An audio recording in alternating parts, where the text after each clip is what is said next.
লাভ ক্ষতি শর্টকাট নিয়মে চলুন দেখা যাক। একটি গাড়ি 270 টাকায় বিক্রি করাতে ক্রয় মূল্যের উপর 10% ক্ষতি হলে ক্রয় মূল্য কত? যদি অঙ্কের মধ্যে এমন থাকে যে এত টাকায় এবং 10% বা 5% কোনো পার্সেন্ট থাকে একটা ক্ষতি অথবা লাভ থাকতে পারে, এবং যদি বলা হয় যে এর ক্রয় মূল্য কত, তাহলে এর শর্টকাট একটি সূত্র আছে, চলুন আমরা করে দেখি।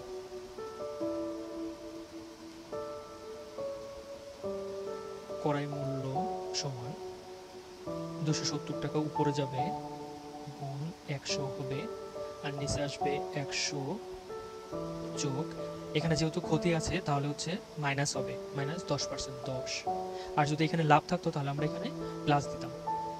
তাহলে 270 গুণ 100, 100 থেকে যদি 10 চলে যায়, অর্থাৎ প্লাস মাইনাসে মাইনাস হবে, 100 থেকে 10 চলে গেলে 90, শূন্য এই শূন্য, 3 নং 27, তাহলে 3-এর সাথে 100 গুণ করলে 300 টাকা। অপশন ঘতে আছে 300 টাকা, তাহলে আমাদের উত্তর হবে অপশন ঘ। এমন আরও অঙ্কের ভিডিও পেতে আমাদের চ্যানেলটি সাবস্ক্রাইব করে রাখুন। ধন্যবাদ।